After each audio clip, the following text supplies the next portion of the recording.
Nobody gives a shit if you're pretty. People will still treat you like shit when you're pretty. Men will still use you when you're pretty. Your family will still hate you when you're pretty. You'll still get bullied at work. Your coworkers are still gonna bully you even if you're pretty. There is nothing that beauty brings you that's going to significantly change your life in any way. All of this looks maxing and pretty privileged bullshit, it doesn't mean anything. Being pretty hasn't significantly changed my life in any fucking way possible. I was the ugly girl all of my fucking life. And then the moment I became pretty, the only thing that happened was that more bitches hated me and more men wanted to fuck me, and people still treated me like shit. They were just more benevolent instead of malignant. The only thing pretty will do for you is shield you from obvious cruelty and brutalization. People will be fake nice to you just to get access to you, but after they get access to you, they don't give a fuck. They're gonna start treating you just as shitty as they would have had you been ugly. Believe me.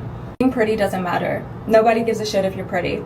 People will still treat you like shit when you're pretty. Men will still use you when you're pretty. Your family will still hate you when you're pretty. You'll still get bullied at work. Your coworkers are still gonna bully you even if you're pretty. There is nothing that beauty brings you that's going to significantly change your life in any way. All of this looks maxing and pretty privileged bullshit, it doesn't mean anything. Being pretty hasn't significantly changed my life in any fucking way possible. I was the ugly girl all of my fucking life. And then the moment I became pretty, the only thing that happened was that more bitches hated me and more men wanted to fuck me, and people still treated me like shit. They were just more benevolent instead of malignant. The only thing pretty will do for you is shield you from obvious cruelty and brutalization. People will be fake nice to you just to get access to you, but after they get access to you, they don't give a fuck. They're gonna start treating you just as shitty as they would have had you been ugly. Believe me. So, let me tell you the real truth about pretty privilege. There's really no privilege, believe it or not. It's not enough to be pretty, right? Anybody can be pretty. All that pretty is, it's something that gets noticed. You get more attention than other people because you have favorable traits about you. You might get more compliments from men or women, right? You might have a man open the door for you. You might have a guy ask you, hey, do you need any help looking for something? You might get better customer service in certain places. But on the other side of that attention, there are people who have very sinister intentions for you, right? To get close to you, to destroy you, to learn about you so they can try and attempt to be you. There's men who are constantly trying to sleep with you so they can brag to other men that they slept with you, and they really don't want a relationship with you. But they know that other men would desire you. So they would sleep with you and then just brag about you to other men, right? Pretty fades. Looks dwindle every year you age. Pretty means nothing. If you don't have a brain, if you're not confident in the gifts that God gave you, if you don't have experiences in life, if you don't have something to talk about that matters to people, if you don't know how to grab attention and keep it, it means absolutely nothing. It means nothing. If you don't know how to use pretty to your advantage, you will lose out in life.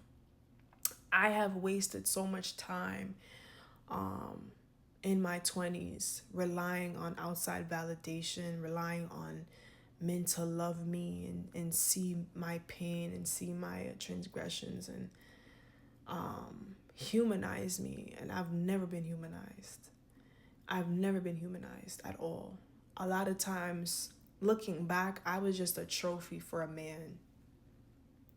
That's really it. Oh, I did something with her, or I know her. That's really what it is. And so when you get to my age, and I'm not going to tell you my age, right?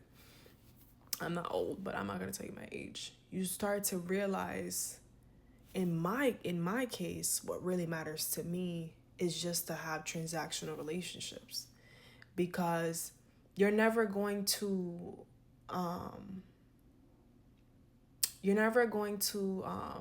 get though you're never going to have that like relationships like normal people have, right? You're always going to wonder behind the back of your mind, am I being used because of how I look? Does this man see me the way I want to be seen? Does this woman see me the way I want to be seen? Or is she just using me for aesthetic or to make herself feel better because she may have a prestigious job and I don't? A lot of people come into your life for different reasons, to distract you, to destroy you. And I've had men come in my life and absolutely wreck that whole shit. And here I am starting all over again. It is a lot of people coming into your life trying to humble you, trying to neg you, trying to make you feel like you're doing something wrong by just simply existing. You trigger people without even trying. And then on top of it, you want to go to the gym. Oh, you want to be disciplined? Oh, so you want to give us more reason not to like you?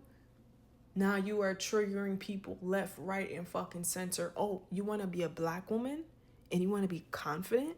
You don't want to put your head down? Oh, you don't want to talk to anybody? Oh, you want to be an introvert? You want to mind your business? Who the fuck do you think you are? Right? Queen of Sheba? That's what my grandmother used to say to me. Oh, you think you Queen of Sheba? All because I had my head up and I had lemon in my water. She thought that I felt like I was too good. And you know what I have to say for those people? I do think I'm too good. You know why? Because I've done the self-work. I know myself. I accept my flaws. And I'm trying to change one by one. And I'm honest with myself. And that's a lot of people can't even do that shit. A lot of people can't be honest with themselves. A lot of people can't say, you know what? I ain't shit. And I've been wasting time. I've wasted time for a long time waiting for a savior on a white horse to come save me. And in all reality, you need to save yourself. Being pretty puts you in a box because you think in society that's all that really matters. That's all that people care about. That's all that people see, right? Being pretty fades. You need something that is bigger than pretty, because the world is going to move on to the next big thing. They're going to move on to the next younger, prettier, hot version than you. So you need to have something that means something to you and means something to the world. And this is why Rihanna still gets attention, because Rihanna is a household name, right? Savage Fenty is a household name, right? She is overweight. She is not the same 20-something-year-old that was getting attention, right? She's an older woman now who has kids, who's let go of herself, but yet she still gets attention because of the work that she's put in. And so she still gets the admiration and respect. Oh my God, that's Rihanna. Because Rihanna built something bigger than looks that people can respect. So I challenge you, not for you to be Rihanna, because shit, that's fucking hard. And you don't have the same connections. You're probably not willing to do the things that Rihanna did to get where she's at. But I challenge you to do something outside of being pretty.